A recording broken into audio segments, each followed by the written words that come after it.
اچھا، اب اس کے درمیان ایک عجیب سوال کئی نوجوان پوچھتے ہیں کہ جی اب کیا کریں، ایک طرف بیوی ہے، ایک طرف والدین ہے، کس کا ساتھ؟ یہ ہمارے گھر گھر کا جھگڑا ہے، یہ ہے ہمارے معاشرے کا، یہ المیہ ہے، یہ تلخ حقیقت ہے کہ اب میں قرآن ایک طرف کہتا ہے، حدیثیں ایک طرف موجود ہیں، والدین کی خدمت کرو، اب بیوی ایک طرف موجود ہے، اس کے بھی بڑے حقوق ہیں، اب ہم کس کا ساتھ دیں؟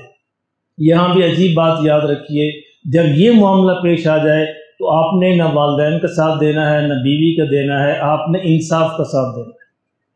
انصاف کا ساتھ، کیونکہ انصاف وہ ایک قدر ہے جس کو قرآن مجید میں کہا گیا کہ اگر والدین بھی اس کے سامنے کھڑے ہوں انصاف کا ساتھ دیا جائے۔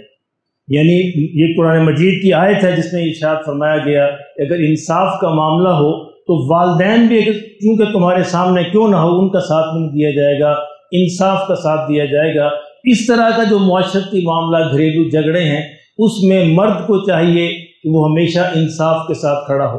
ٹائم دے، وقت دے، وقت جو ہے 2-4 دن، 1 ہفتہ، 2 ہفتے، معاملے کو خود ہی واضح کر دیں گے،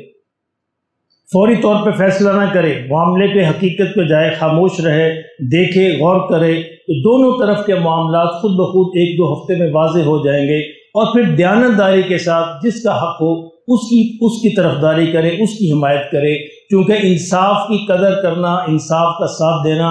والدین کی خدمت سے بھی بڑا ہے، یہ اس سے بھی زیادہ اہم ہے، جس کو قرآن مجید نے خود بیان کیا۔ اللہ ہمیں اس کی سمجھ نصیب فرمائے۔